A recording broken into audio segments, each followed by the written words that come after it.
I'm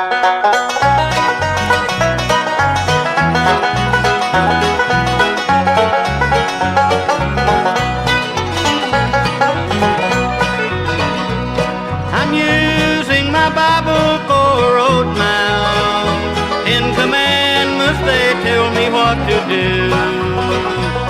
The 12 disciples are my road sign, and Jesus will take me safely through. There'll be no detours in heaven, no rough roads along the way.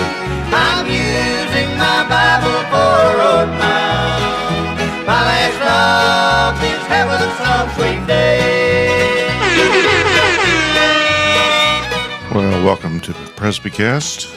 Flying without a wingman tonight. No Resby. That's all right. We'll make it anyway. We've got a guest we've sort of meant to have on for years, and he's a prolific author, as we'll get to. And I said, you've written 3 books. Have you got, is there a 4th one? He said, there are about 10. So, but I respect him for one thing. He's not sure. He can't remember that he ever listened to a Presbycast episode before. And I respect that.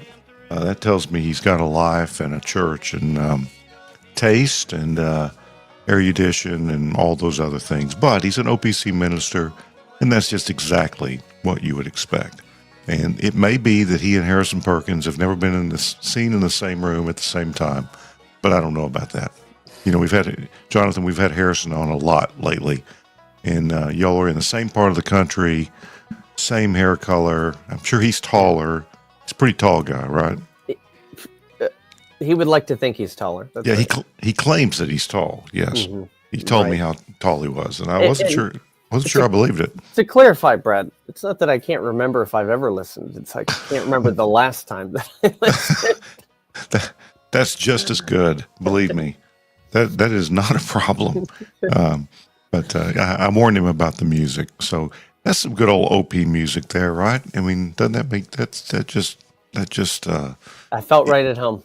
Good. Yeah. Here I'll give you an OP joke, and this is some students at Greenville Seminary a few years ago started a little bluegrass band. I'm told. Okay, and I think Is that the joke? Huh? Is that the joke? No, they really did it. I'm told. But I think they were I don't know, they looked OP. But I don't know if they are. And I said, and I had made this joke previously. If there was ever an OPC bluegrass band, they would be called the Stranger Pilgrims. I should have had my rim shot ready for that. If people are only listening, I just shook my head. So. Well, I think if you're OPC, you've got to have a sense of humor, right? I mean, it may be very dry, arid, Arizona-like, but a sense of humor is required, right? If you want to survive in it, yes. There you go. That's what I was getting at. Yeah, that's right. So you weren't at the OPC. If you don't laugh, you cry.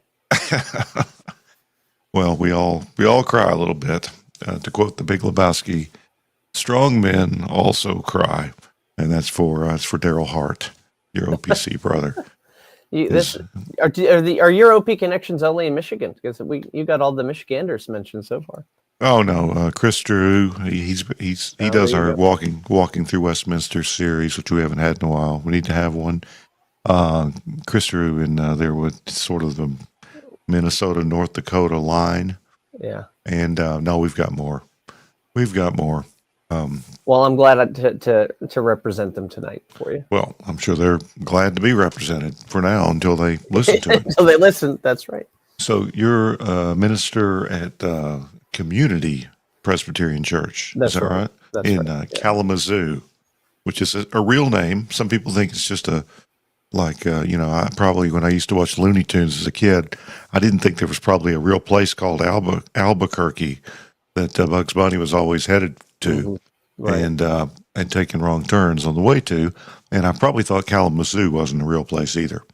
Yeah, there you can buy shirts downtown that say, yes, there really is a Kalamazoo. Yeah. Yeah, it sounds like a fictional movie name for town. It's a Native American word, so we're told that it means a foot race, Huh. but a particular kind of foot race where you'd have to get from point A to point B before a kettle of water, a pot of water boiled. Huh. So now you know. Okay. So Well, we're always moving fast here in Kalamazoo. We don't have the slow, laid back Midwestern life. well, We're on the move.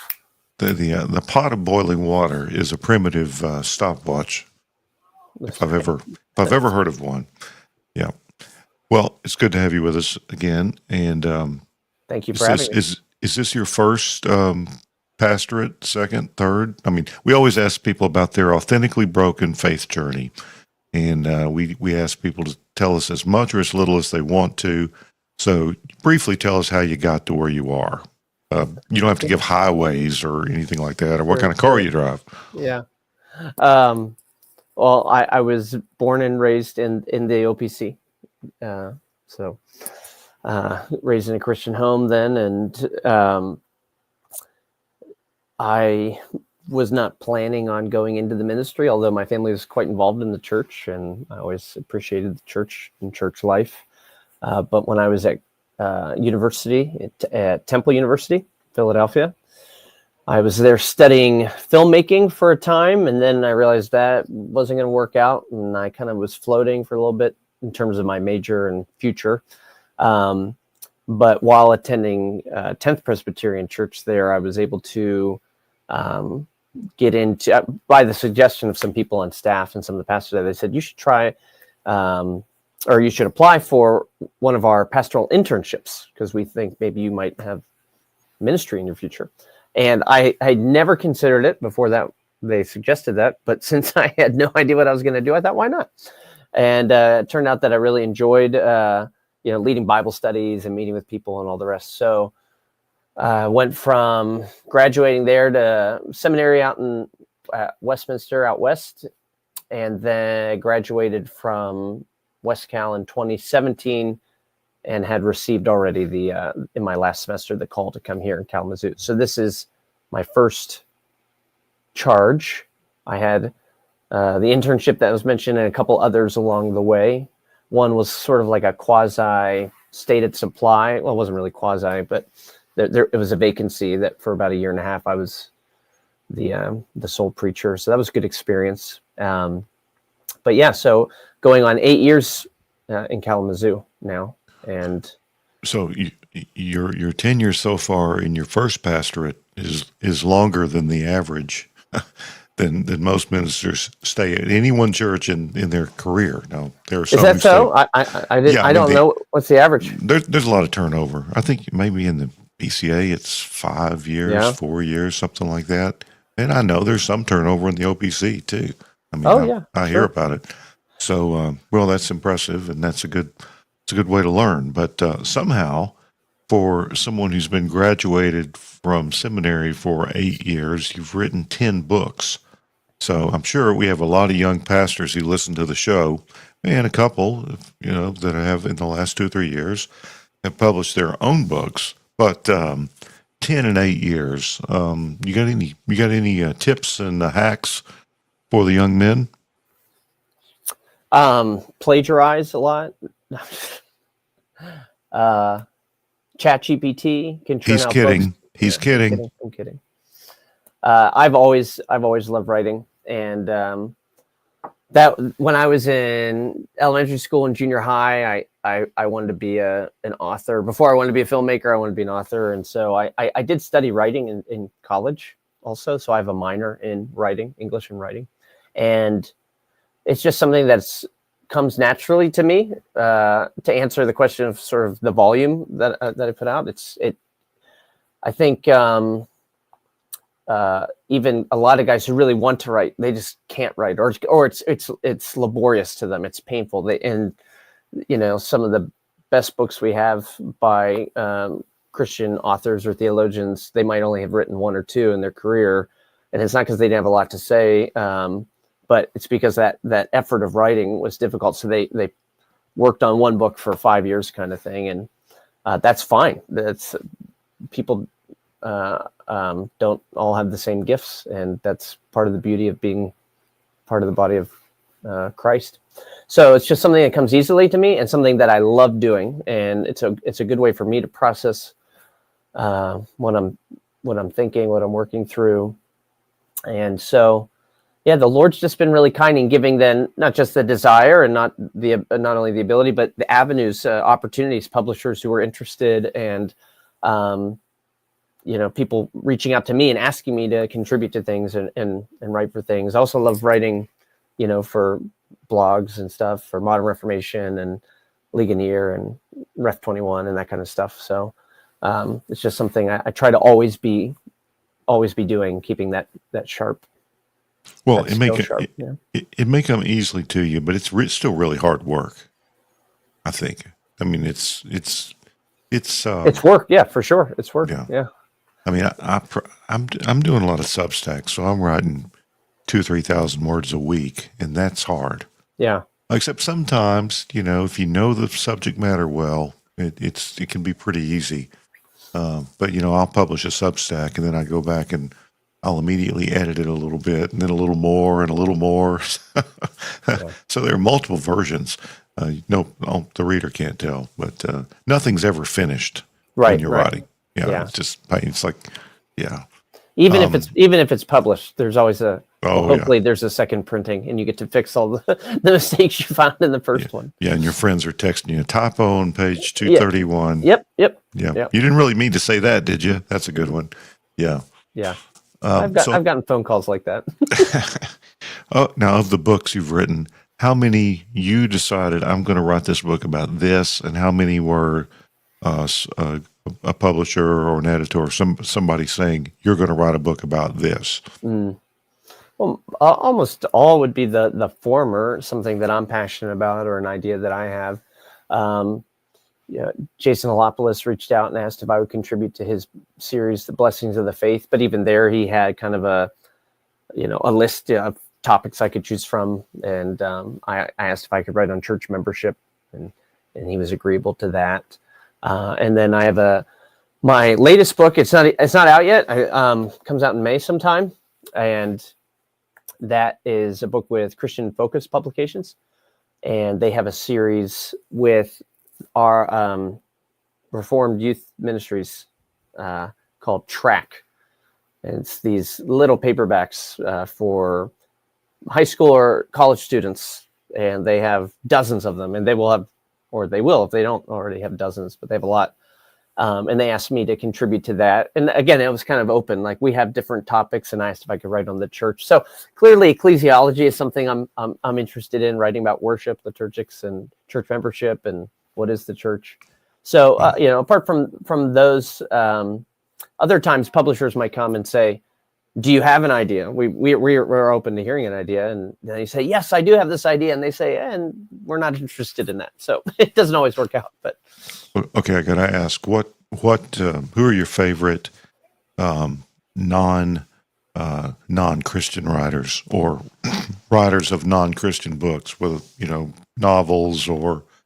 That's a really broad category, Brad. Well, give me a few that you like. I really enjoy Eric Larson, the historian. Are you familiar with his stuff? I've heard the name. Yeah, so he writes really good historical nonfiction, but he writes them like novels. You get immersed in them in that sense. He wrote Devil in the White City, The Splendid and the Vile. That was about Churchill and the Blitzkrieg over London. And his latest was called Demon of Unrest, and that was about the bombing of or the bombardment of Fort Sumter that kind of ignited the Civil War. So he's got a bunch, but he's a great author, and I like reading historical stuff anyway. And then another one would be David Gran, I think is his last name. Is it Gran or Grain or something like that? He wrote The Lost City of Z and Killers of the Flower Moon. And he's got his most recent one is about a shipwreck, survivors of a shipwreck. And the book title, and everybody will comment and correct me because I can't think of it, is the name of the ship. But it won a lot of awards, and it's a big deal. So I like David Gran. I'm pretty sure his last name's Gran. Those would be two that come to mind. All right. Well, I mean, I've often heard the best way to become a better writer is to read a lot. Oh, absolutely, yeah. So yeah, I mean, your input needs to exceed your output for sure. yeah, And that's true in many things. Yes, many things, including conversations, right? Yeah. And it's certainly true of writing. I think it's true in preaching. You know, that's sort of the essence of preaching is you're taking in all week in your study and even in your shepherding with the people and being with God's people. You're receiving what's going on in their life, what they need to hear, and then you're in the Word and you're reading commentaries and you're in the text and you're meditating on it, you're ruminating, and it's only then that you're able to say something. And even then, we often feel we're not ready to say something, but you need the input to far exceed the output. Well, I noticed that your church has an evening service. Are you the solo pastor of the Yeah, church? I am. So I am. Yeah. you're preaching 40-something times a year then. I mean, no, 80 something. Yeah, I said 40 weeks. Yeah. Yes, 80 times. Yes. Yeah. So do you do something different with it? And we talk about evening worship, promote evening worship on It's a good thing. on the old Presbycast, and my church has it. But Good. we've talked plug about it. ways to make it easier, like taking the Dutch approach and doing catechetical sermons in the evening. What's your approach? Because I know people are interested in that. Our evening service is very similar to the morning service. We don't do anything different in terms of overall style or approach. There are different elements in it, that you'd find in the morning. But I work. I do Lectio Continua in morning and evening. I try to vary Old Testament, New Testament. It's not that I'll never do a topical series, but it wouldn't be something like I only ever do topical in the evening and only do exegetical in the morning. Yeah. So, yeah. Well, did your church recently move into a new building? Yeah, we did. That's right. I mean, we're about a year and a half now. Yeah. I saw a picture of an older building, and it looks like a decent sized building, and looks like you got plenty of people in there. Yeah. Are you an OPC megachurch? That's what I should just come right out and ask. Yes. Yeah. Yes. I'm Okay. embarrassed to say it. It's true. We have more than 50 people. Wow. Well, it looked like it. So maybe I didn't know if you'd hired some crisis actors to come in and for the picture. I didn't think so. No. The Lord was very kind in bringing us to this space that exceeds what we need, which is great. So even tonight, I told you before we went live, we had a concert. There's probably 400 people here. The concert for a high school music group, and the parking lot was packed and stuff. So we have opportunities to bless the community in ways that we could never at the old building, and room to grow ourselves. We have Sunday school rooms. We didn't have Sunday school class. We didn't have a nursery before. It's really sweet. So we went from a 5,000 square foot building to a 30,000 square foot building. Well, you can probably make that work somehow. Yeah, we've been making it work so far.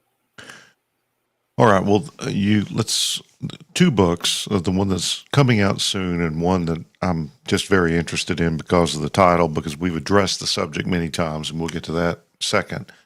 And that is what happens when we worship, because it's just it's a somewhat mysterious and hard to understand thing, and those of us who promote it so heavily and believe in how important it is, it's good to be able to explain it and understand it, and we'll talk about that. Mm-hmm. But first, and I don't know that our church has used any of these Christian focus books. I'm certainly going to pass this on to our Christian ed elder for sure.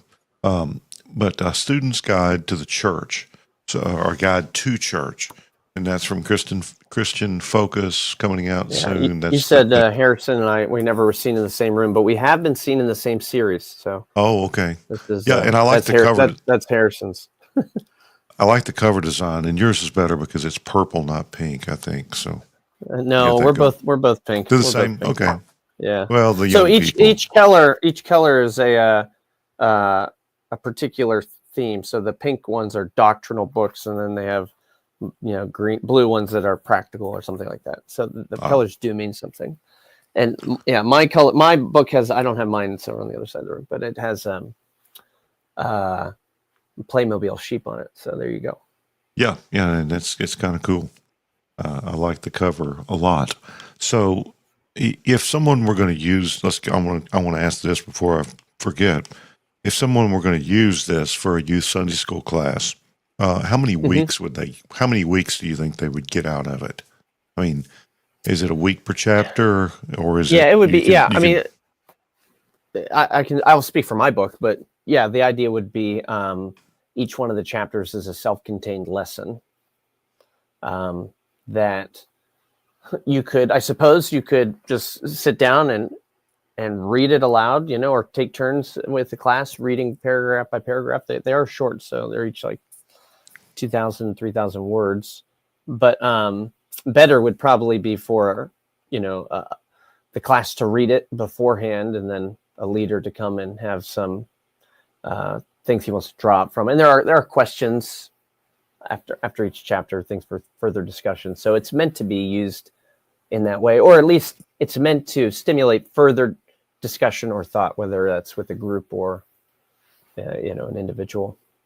So it's 4 or 5 chapters, something like that. 96 pages. Yeah, I think this one is. I think it's 9 chapters, maybe. Oh, 9 chapters. 9. Okay, well that's good, because if you're the person planning Sunday school, you'd like to be able to get a couple months out of it. So that's actually good. You should. Yeah, so I gave it to my youth group leaders, and they meet twice a month, and I think they're looking at it to consider if that's something that could work for them. They have a devotional each week when they meet. So. All right, so I'm trying to pull up. I should know, right? How many chapters it is. But 9 sounds like too much, but what you said sounded like not enough. Well, somewhere in there. It is. There we go. 1, 2, 3, 4, 5, 6, 7, 8. Hey, 8. There we go. All right, good. 2 months. 2 months worth of youth Sunday school at minimum. Yeah. So has there ever been a book for youth aged students written about ecclesiology before, or the church? The doctrine of the church. I have to imagine there is something out there, right? Yeah, of probably. The writing of many books. There is no end, but it's been a while. And from this Reformed angle, I'm sure that would be a rare thing to find. So, it really does seek to unpack the nature of the church. The focus is the local church, the local congregation, so kind of your place in it. But it does lay a foundation in terms of the mission of the church, the nature of the church, the mission of the church. So I think that would be rare to find for young people from a Reformed perspective. Something that gets them to be thinking critically, biblically, theologically about the church, not beyond the idea that community is a good thing and you need it. You can't get you can't get by on your own, which is true, and young people today need to hear that. But this is that and more. Yeah, I mean, if just having fun events and numbers were all it took to make kids come to church and stay, every Baptist church I was ever a member of would have had thousands of, people there, because, they put on pizza parties for revivals and all these things and events. But that's really not what makes it work ultimately. Although teenagers do need, some of our kids need, let's say they're homeschooled. The socialization that happens at church becomes very important. I mean, I've seen that. Adults need it too.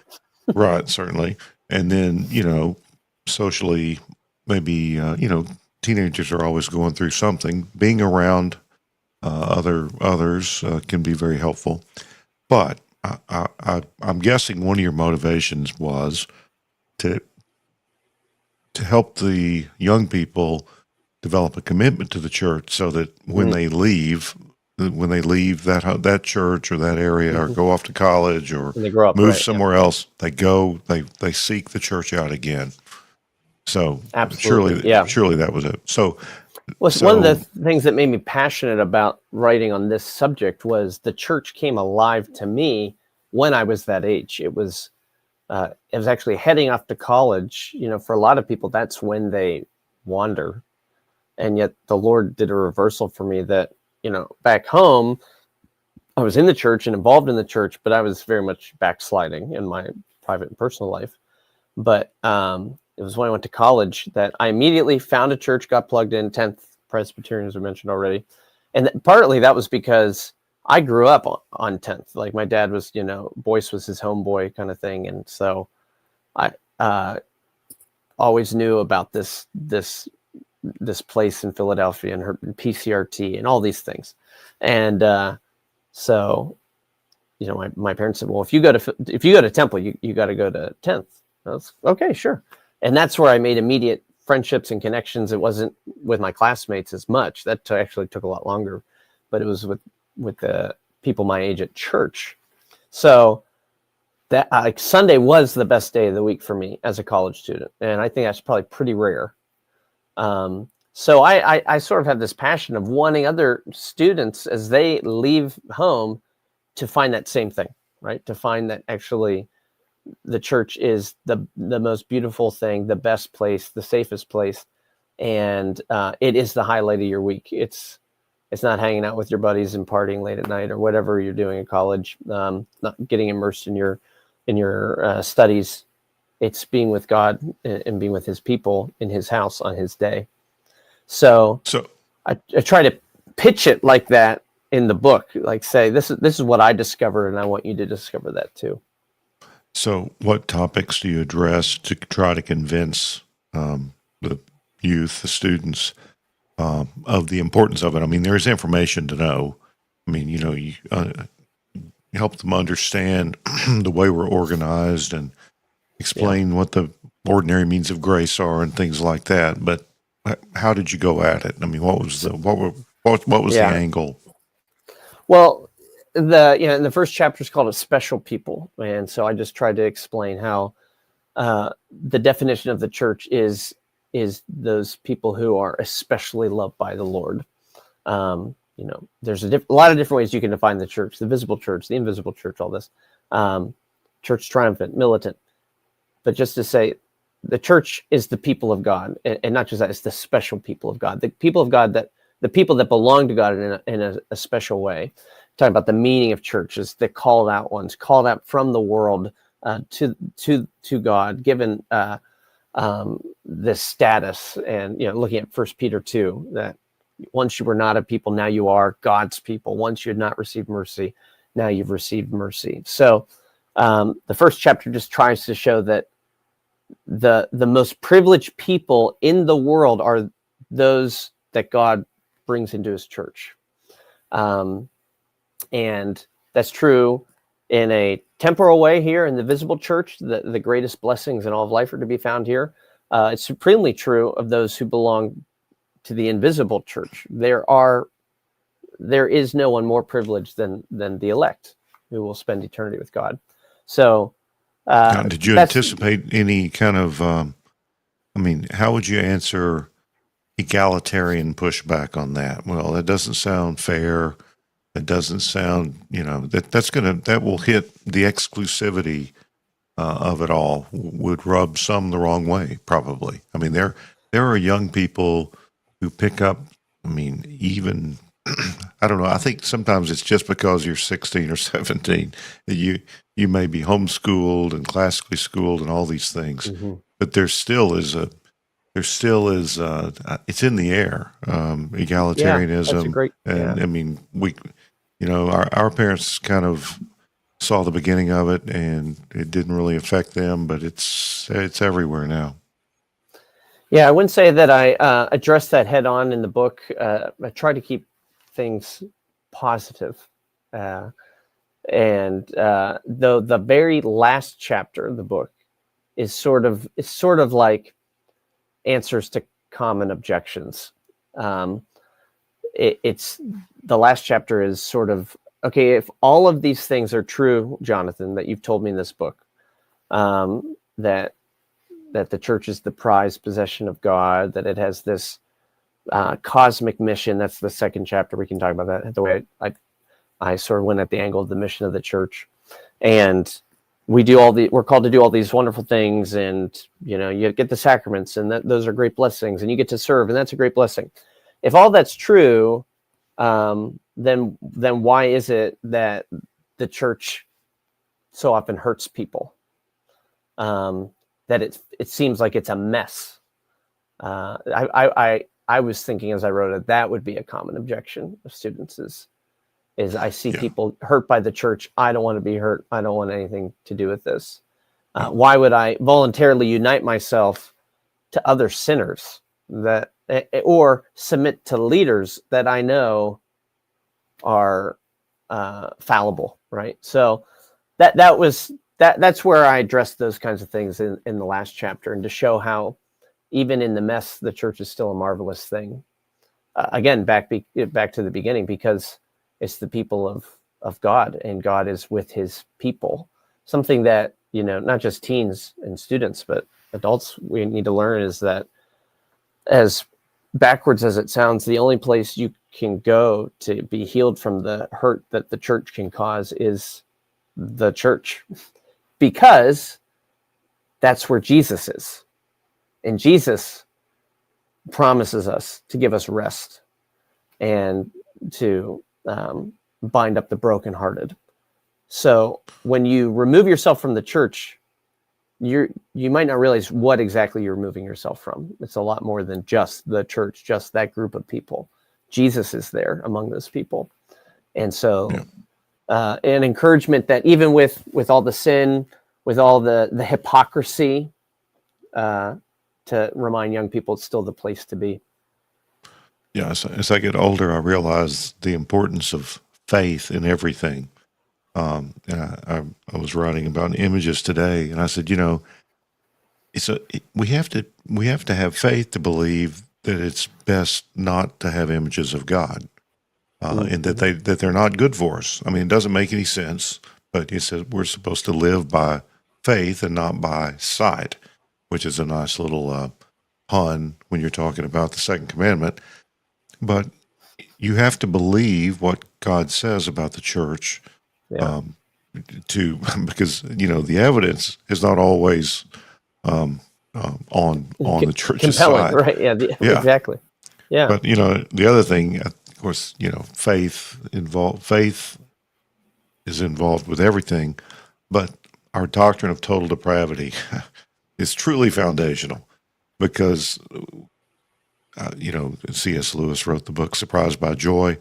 I think we should write a book called Surprised by Sin, for church officers, and why you shouldn't be, because you're gonna get plenty of it. You're gonna get all you want, and but kids brought up in a Reformed church would have some understanding of the doctrine of sin, but you have to be realistic. Sin happens, but grace is real. The church is, that's right. Sin happens, grace is real. One of the things I say in the book is instead of sort of protesting and leaving the church because of sin, turn that around and thank the Lord for hospitals. Because where else would sinners go if there wasn't a place that said sinners are welcome here? So rather than being its undoing flaw, the fact that the church is filled with hypocrites is one of its beautiful features, actually. Yeah, that's good. It's good news in a way. So, what else do you hit in the book that you think is helpful to young people? Yeah, one other thing I'd mention is just to talking about the mission of the church, which I think is most adults don't even understand that one. So that's pretty brave to tackle that topic with youth, I think. Yeah, that's right. Yeah, that's right. So what I present in the book is simply to say that the mission of the church is to be a faithful outpost of God's heavenly kingdom, but on earth. And that means a variety of things. But the one I was trying to emphasize in this chapter, to sort of wake readers up and get them to realize, wow, like church is a lot, can I put it this way? It's a lot cooler than I realized. One of the ways I put it is to say that when the church is true to its mission, it means it's the primary means Christ uses to advance his cause in the world to crush the strongholds of Satan and sin. Building off of Matthew 16, when Jesus says, I'll build my church, the gates of hell shall not prevail against it. It's this active, offensive nature of the church's mission that's in view there. It's a victorious statement. The gates of hell will not prevail. So to belong to the church is to belong to God's work in the world of fighting sin, conquering the evil attempts of Satan to overcome his plan. So to be in the church is to be involved in something that is that awesome in the truest sense of the term.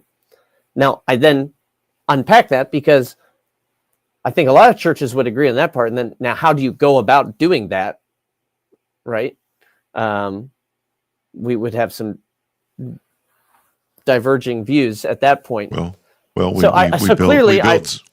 supermarkets, and I know of a church that had an organic soup kitchen. It's all about community development and redeeming the city and transforming the culture. Well, actually, I was going to say it's about Christian nationalism, but that redeeming the culture is one step there. Well, towards that. So. I think it's two sides of the same coin. If you want to know the truth, right. It really is. I'm not laughing at that. I just keep laughing at the sort of sound bites people could grab from me here that will make sure that I never get another book published or another call from another church ever. Well, you need to stay there. It's good to stay at one church for your entire lifetime. Or even be able to keep the charge I have here.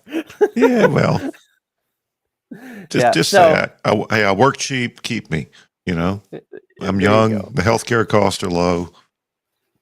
So no, obviously, go to unpack then the weapon that God uses, that God wields, or even gives over to us for us to wield in this cosmic fight that we're in, is his word. And it's not go and fight, it's go and tell, and rooting it in the Great Commission. Good old vanilla Presbyterian answers to what is the mission of the church. I would say biblical answers. You would say that too, but to try to cast it in this angle of, you get to be on the front lines of the greatest battle in the world, in the universe, and you will win. That's what it means to be part of the church. I hope that could maybe excite some young people to say, oh, maybe Sundays and where I go and what I do and who I'm with matters more than I realize. And I need to give this whole church thing a second look.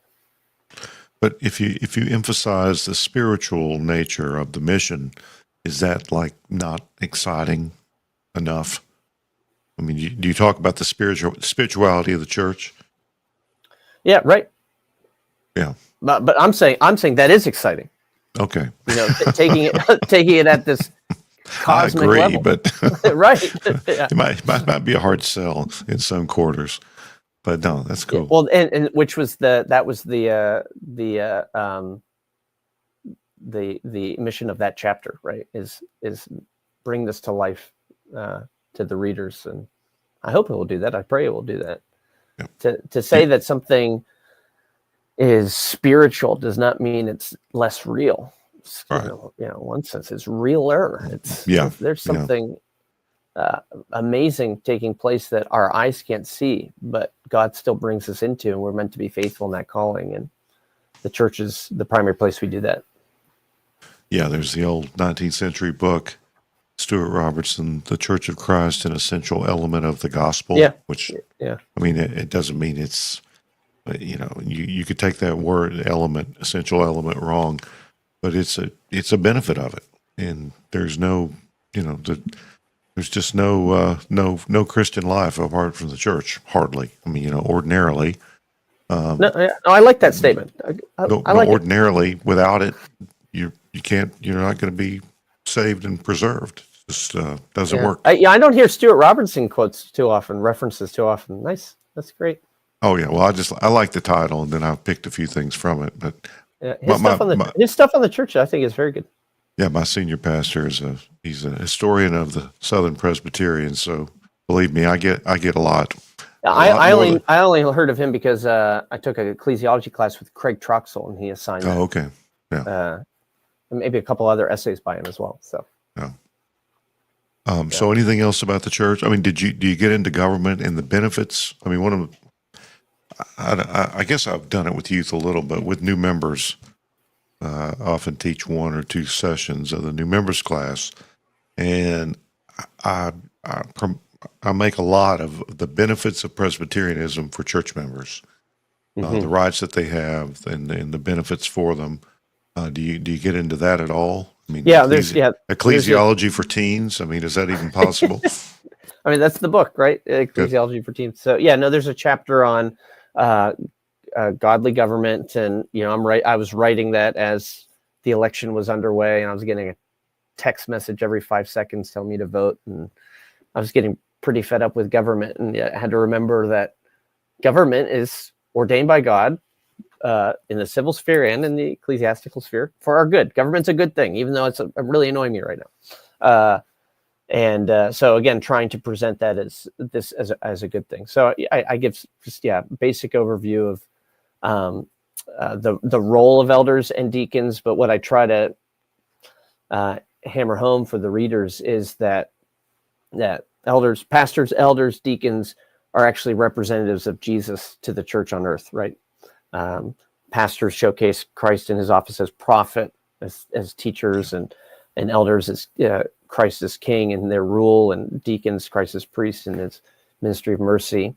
So, and then you think about all the qualifications given for the character that we need in elders and in deacons, and all of it points to the fact that these need to be godly men, because it's God who rules his church, not men. So the men who steward it are to be before and above everything else. They're meant to be godly. And so what we're experiencing when we're given good leaders and when we submit to them, we're experiencing the rule and the care of God himself. We're experiencing the rule and care of Jesus Christ himself. So church government consists of men who are meant to reflect the heart of Jesus for his people. And that, again, that's a good thing. Yeah, you're basically quoting. You're not quoting. You're saying the same thing that the first page or 2 of the PCA Book of Church Order says. I'm certainly not quoting that.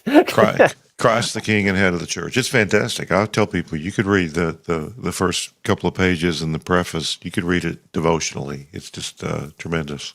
So, well, Brad, I would welcome a copy if you want to send it, but as I understand, it's still like 1,000 pages, and it's free online. And you need a 3-ring binder, right, to get it or something? No. Everyone has iPads and those Surface tablets, and no, we're very techie in the PCA. Yeah, we don't have you all probably have the we got the black book, the piece of slate. In the sharp rock, and I don't know. No, I've been there. Now, there were a lot of computers at the OPC General Assembly. There's plenty of geeks there. Probably a lot of Linux guys, if you know what I mean. You know it's true. It's absolutely true. It's got to be. It's a generational thing. Yeah, and Chris Drew, he's a techie guy too. You need help. Is he a Linux guy? He probably could be if he had to be. Yeah. Yeah, if you need any if you have any trouble with a website, call old Chris, and he's doing some work for the OPC. I know he does, right? Yeah. We know everyone. Right. We know everyone. Yeah. Well, the PCA is 10 times larger than the OPC, and we sort of feel like we know everyone in the PCA. It's a small ecclesial world. So, that's right. Yeah. Yep. All right. So that book could be very helpful, I think, to some people. Yeah, I pray it will be. This Christian Focus track series, and let me get it exactly right again. A Student's Guide to Church. So that's something certainly to consider for church use. Yeah, and I And you, just want to remind everybody to look at the other books in the series too. There's a lot of good stuff. Derek Thomas has one on glorification. Ligon Duncan has one on sanctification. Mentioned Harrison Perkins one on living out Reformed theology, which is interesting, right? It's not just Reformed theology, how to live it out. All helpful stuff. So, all right, Christian Focus, pretty easy to find, I think. And I think I met the couple that run Christian Focus at Mackenzie? PCA. Yeah, at PCA General Assembly. Yeah. Last year, and I think I had lunch with them one day at some event. I don't know. So let's talk for a few minutes about an earlier book that you wrote. What happens when we worship? And I think trying to explain what Jesus' words in John 4 about worshiping in spirit and truth, and then the Hebrews 12 with reverence and awe. Those, that's 6 words.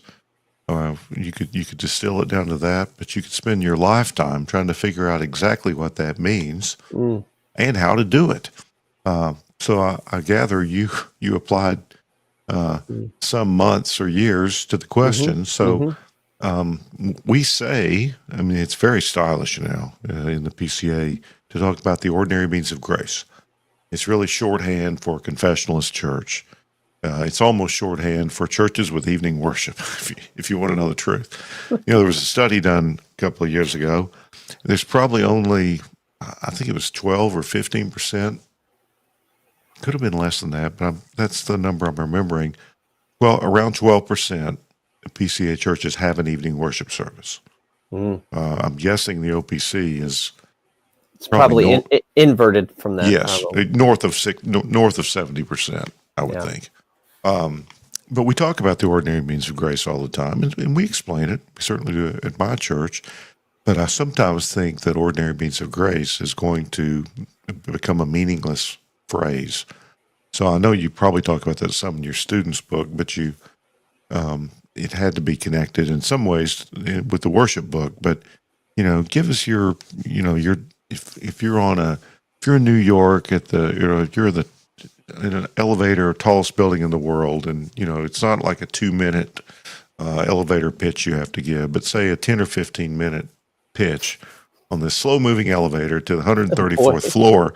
How would you convince somebody that worship is more important than small groups and fellowship and working in the soup kitchen and handing out tracts on Thursday night or anything else? How would you set that out? And why? How does Easy it work? question, Brad. And how does it work? I mean, you don't cop out and just say, "Well, the Holy Spirit uses it." End of story. How does it work, too? Okay. Well, I think there's 2 questions, so there's 2 elevator rides I'm getting here. I'll answer the first, and then You go up and you go down. Yeah. Okay. They were so captivated by the answer, they say, "I'll write it back down with you." How could I argue that it's more important than those things? I would say two arguments I would want to present. And the first is the argument from internal design, which is to say, we were made to worship. We were not made to work in a soup kitchen or attend a small group or any of the other things you mentioned, although those might be ways in which we fulfill a call upon us to glorify God, which we're to do in all that, which we're to pursue in all that we do. But God made us as worshipers. So, we have that, people will say, you got the God-shaped hole in your heart. You're looking for meaning in all of life. You won't find it until you find God.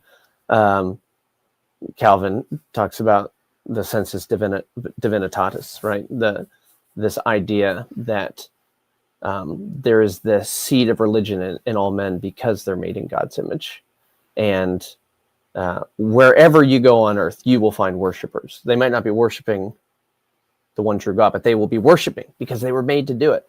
And then you see it in Romans chapter 1. So when Paul talks about the wicked, the ungodly, he talks about how they suppress something, but then there's something that they cannot suppress.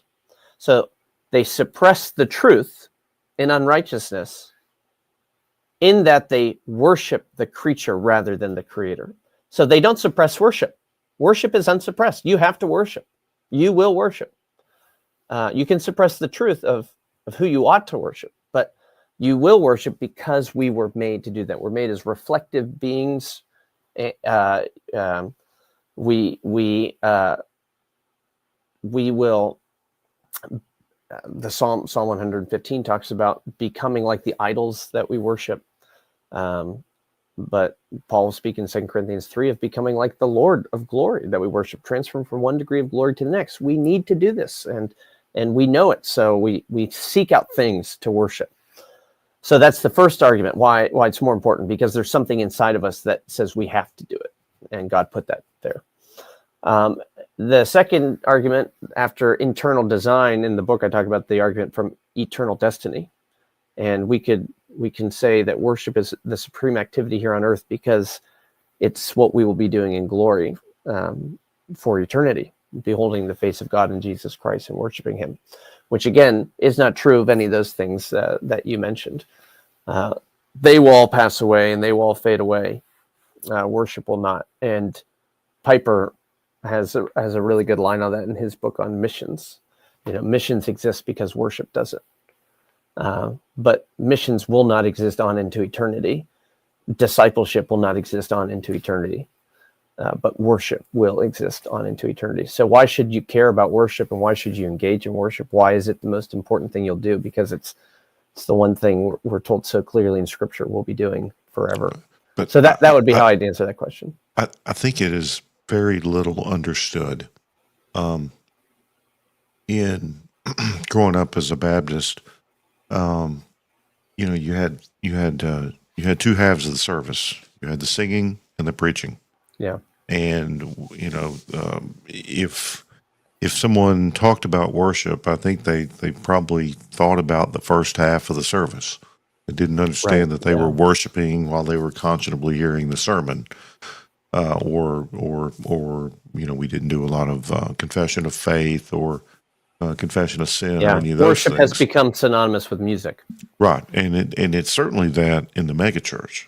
Yeah. And the charismatic churches, worship is all. It's about emotion. It's about activity.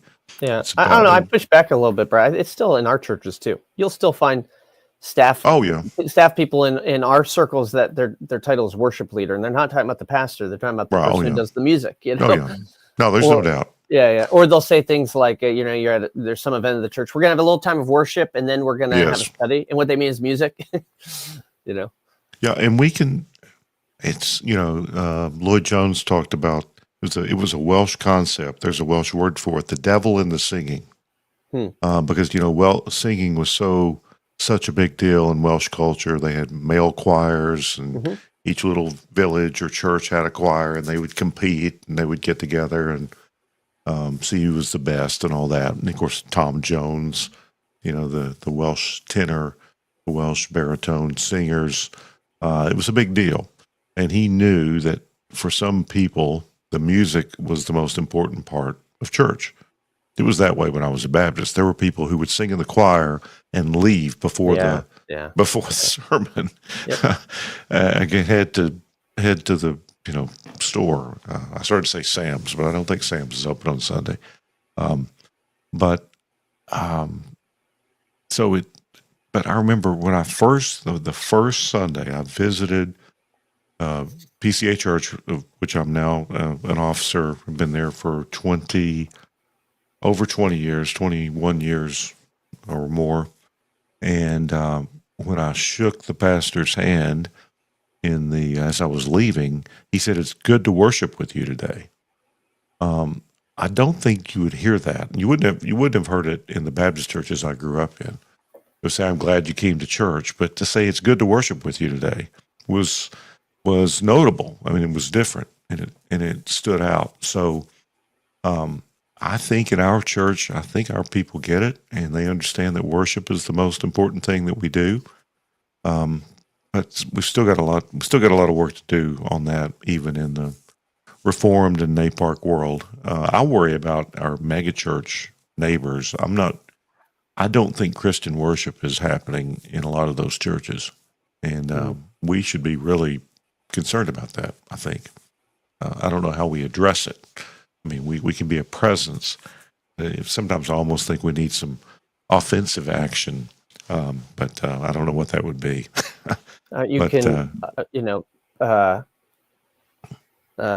Mail drop copies of my book into the yards of mega churches. Drones. We could use drones now. Drones, yeah. Well, they do everything online. We could QR codes. We could beam in QR codes somehow. One of my regrets about the book is that it came out, or it was written and completed and everything, but before COVID, but it came out during COVID, and that was, I mean, that's a good thing. That was a blessing because people are thinking about it. But I would have added some things or added a chapter if I had known that by the time that book had come out, hundreds of churches, thousands would be shuttered, and people would be wondering, do you even need to be physically together? Like, does that matter? So I'm not casting judgment on churches that made that decision at that time.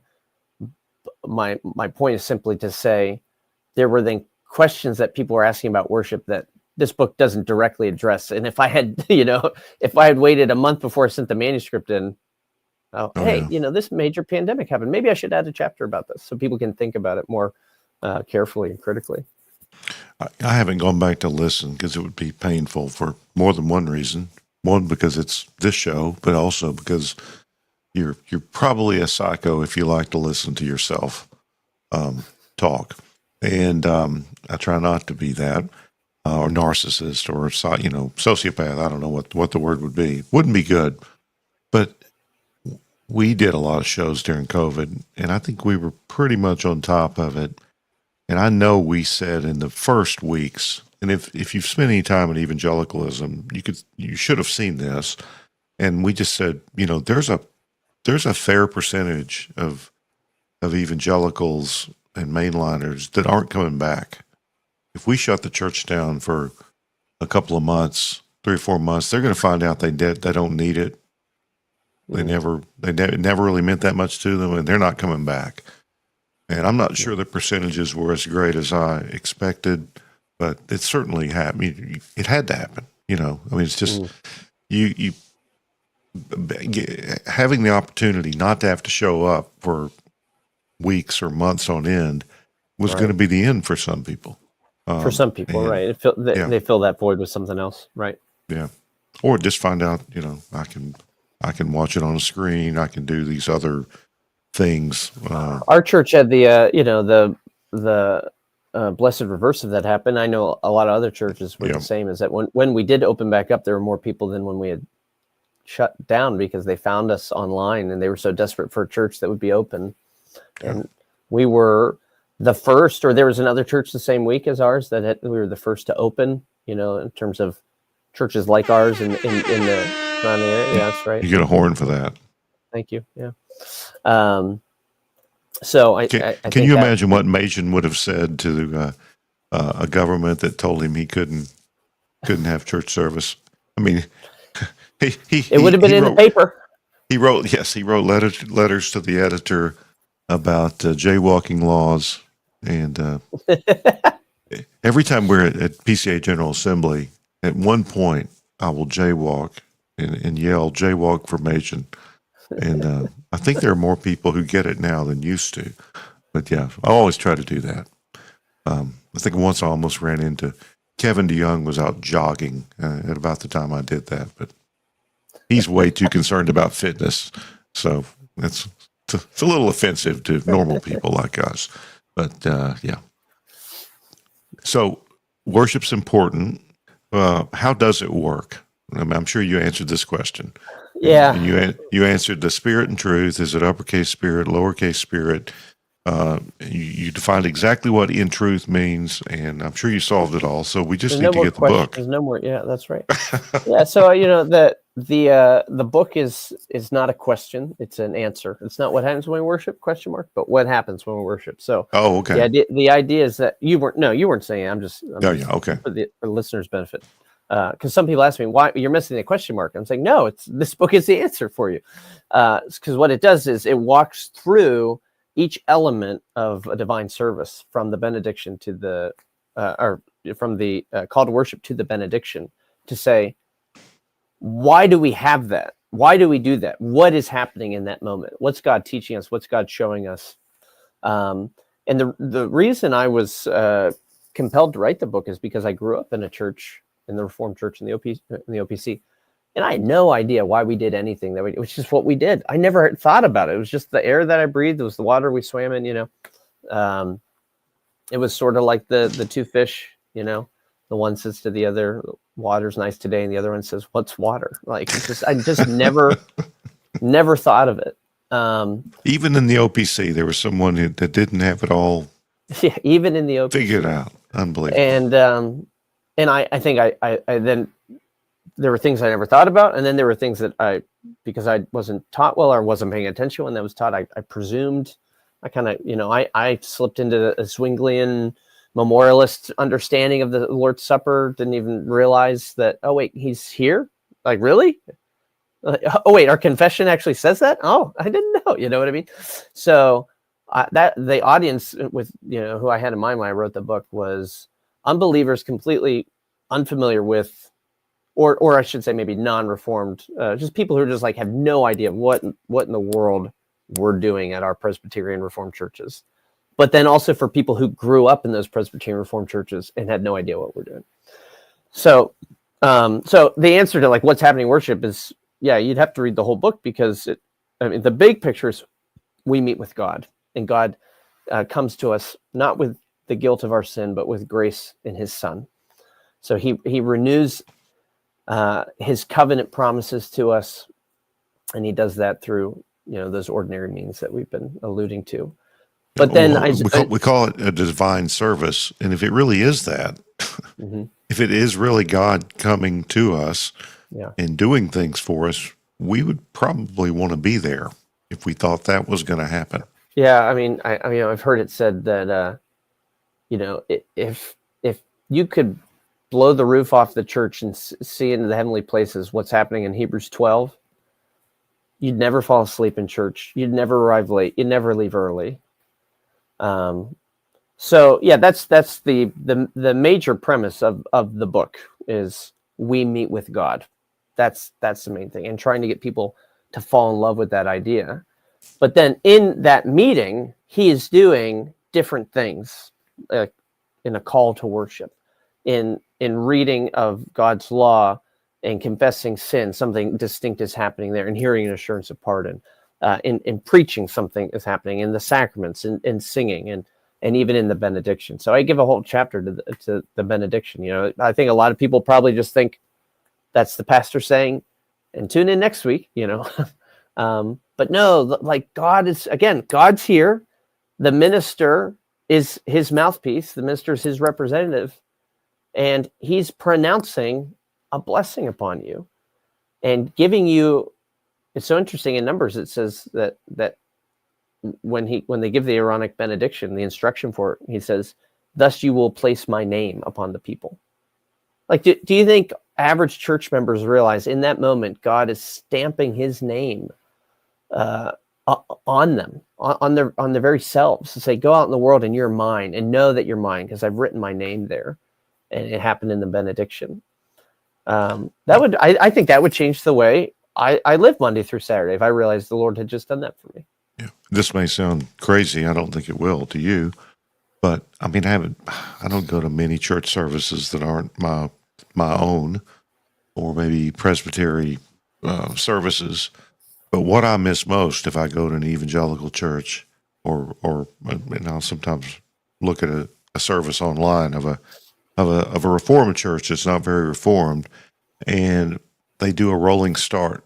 there's either no call to worship. It's just some guy with a guitar. I've never heard Hey, it called that before. well, it's a soft open. That's right.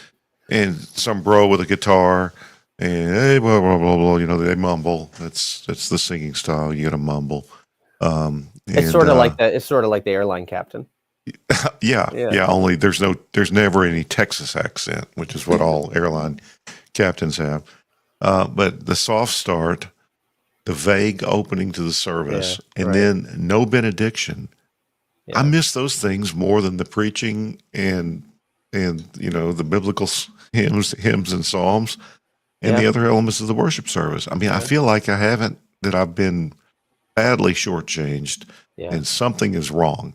And I've warned young people of this before. I said, look, it's going to be very hard for you to go to some other church. They're going to, and I hear it, especially from pastors' kids. They'll have to go to somewhere. They'll have to be traveling, and the kids are ready to walk out. The kids are doing a rolling commentary and critique of what's going. I mean, they just kind of tucking their sleeve. That's just not right. Why do they do that? Right. Kids can learn about worship. I mean, right, yeah. This is an adult book, but kids, I mean, by the time they're 6 or 7 or 8 or 9 years old, they can know they can get used to good worship, and I think even see the value of it in some cases. So, absolutely, yeah. So maybe this is a kid's book too. I don't know.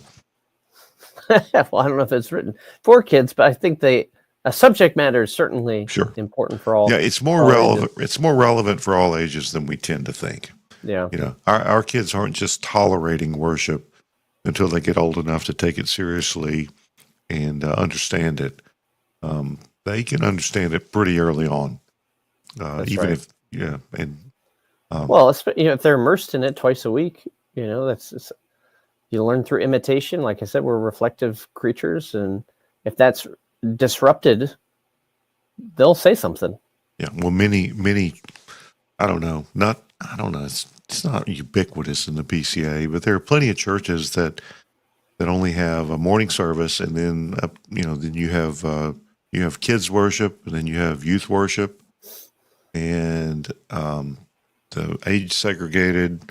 Yeah. They're not getting. I mean, you're breeding contempt for what the adults do, I think, with those things. And you're almost guaranteeing that the church is going to change radically, or they're going to leave the church. That's my opinion. I don't know what else the outcome could be expected to be.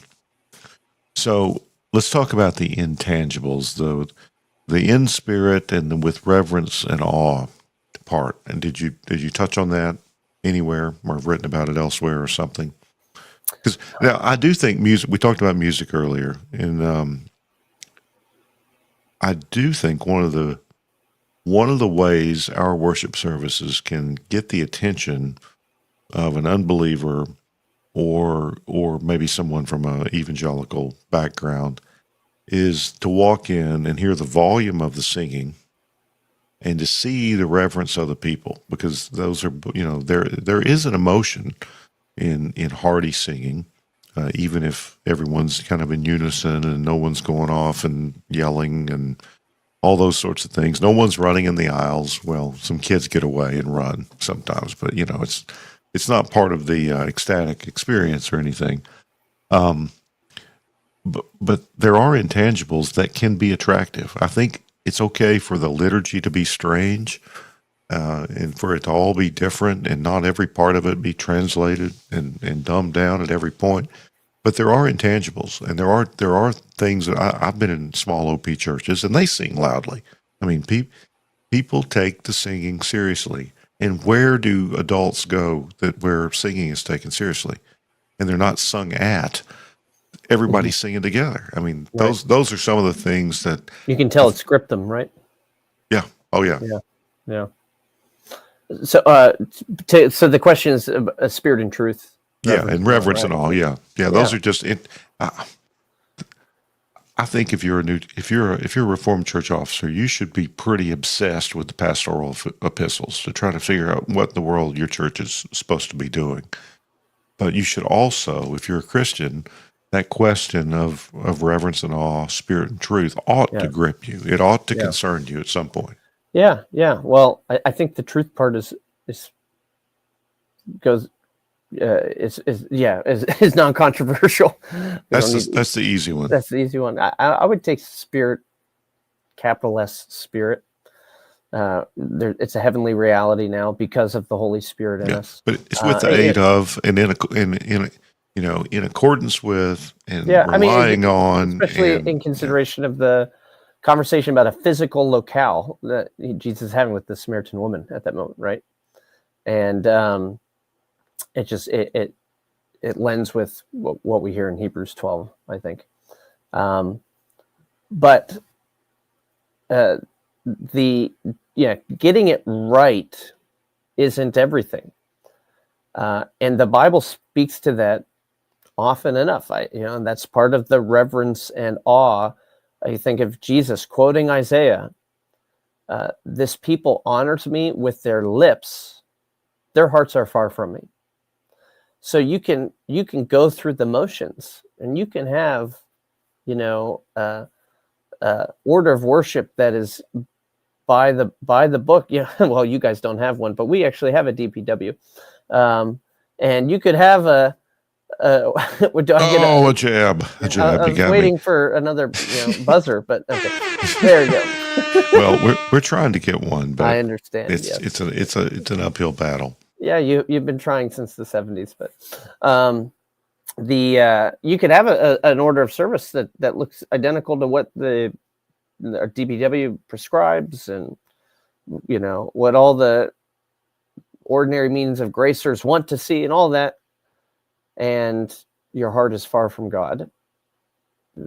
It's not just about doing something; it's about being someone. It is about recognizing you're a sinner, and the one you're coming to is a holy God who has stooped to be your savior.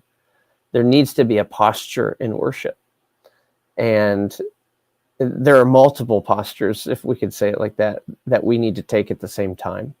So we need to be, sinners who are humbled, but we're saints who are leaping and we're rejoicing, and then we're servants who are on our toes and our hands are ready to do whatever the Lord bids us to do. And, a passage that speaks of worshiping God with reverence and fear, I think is getting at what's the state of your heart.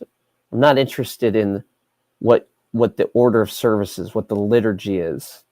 What I mean is at that moment, the Lord isn't speaking to that. He's saying, tell me about how your heart is ordered, not how your bulletin is ordered. So, we need to worship according to the truth of God's word. That worship is made possible when we, with renewed hearts, enter into the holy places by the power of the Holy Spirit. That can't happen without conversion. Well, I think a great impetus to worship, and something that makes our worship more meaningful, is something that's enjoyed a bit of a resurgence in the past maybe 10 years, and that's the doctrine of God, theology proper. That's right. Big resurgence. Yeah. Trinitarian theology, and I always counsel people to listen for the Trinity in the worship service. Note how often the invocation is one thing, but you're going to hear it in the pastoral prayer, or you better hear it. Yeah, and then the creeds, and in the worship service. In the sermon, you're going to hear all that. I think Trinitarian theology proper, doctrine of God, it goes right with a desire to worship properly, and there are certain things that follow from those things. If God's holy, if He's spirit, if He doesn't change, all those things can help us understand why why we worship the way we do. It gets and back why to we those ought to images worship. that we started Yeah. the conversation with, right? Oh yeah, yep, Yeah. The second commandment, which is all about worship, is more important than we think, and it's probably the stepchild of the commandments, except maybe the fourth, and that's got to do with worship too. That was always That's note right. That's interesting. when we're teaching that one of the geniuses of the Westminster Confession is that it puts religious worship and the Lord's Day together, because though they definitely go together, and if you have little regard for one, you'll have no regard for the other. And it pushes back against the notion, which I think at times is well-meaning, when people say all of life is worship, right? I'm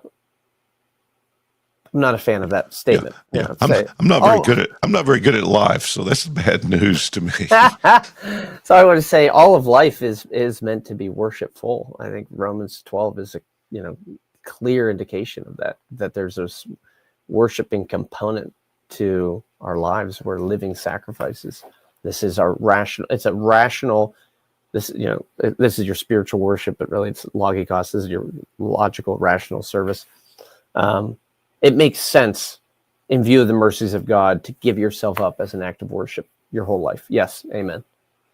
But like you said, the divines are onto something when they put those two subjects together, because although all life is worshipful, there is something distinct, something unique, something privileged and precious that happens in corporate worship, which means we got to get to it.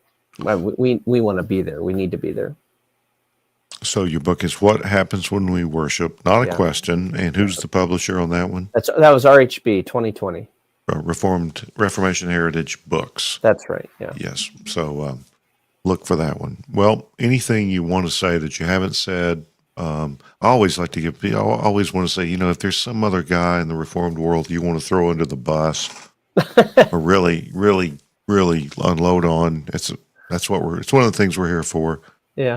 But any kind of parting words or I should probably abide by my earlier comment that input should be greater than output. So I'll leave it at that. No, I really appreciate the time you gave me, Brad. Thank you. Well, you filled it well. I thought we might go an hour, and we're nearing a normal show length here with no co-host and no second guest. Yeah, you say that though as though it were a good thing. We don't know that that's a good thing. We just talk about it, but the secret is not to listen, not to go back and listen to it. That's right. It felt great. It seemed like it was fine. We'll leave it at that. And you should probably come on the Presby Girls show sometimes. That's Sean Morris's wife, Sarah. Right. And young Zoe Miller, pastor's wife. They would have enjoyed talking about what we're talking about here, but I've got a feeling they could probably have a good conversation with you. I'll look forward to that. They probably wouldn't hurt you, but they like nice guys. They really do. I've noticed that they only ask nice guys to be on their show, and they found all 4 or 5 of them in the Reformed world. It's amazing. So I haven't been on there. Half of them are their husbands. It depends on what day you talk to them. Yes. Yeah. Okay. Yes. All right. Well, thanks for joining us, and we'll do it again. And if you get a burr in your saddle or something in your craw, and you need to get it off your chest, you just call, and we'll spin up a show for you. Sounds good, Brad. We enjoy that. So, thanks for listening. And with an OPC guest, as ever, it is appropriate to say, as we always do, that thing that you shouldn't do is be an Erdman. No rough roads along the way. I'm using my Bible for a road mile. My last stop is heaven some sweet day.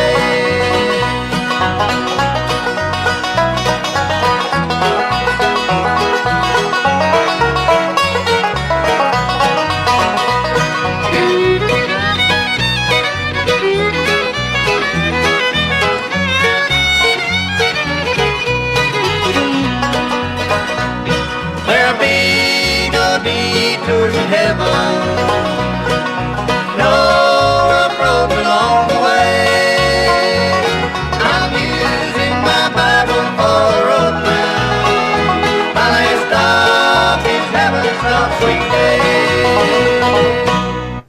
What's wrong with you people?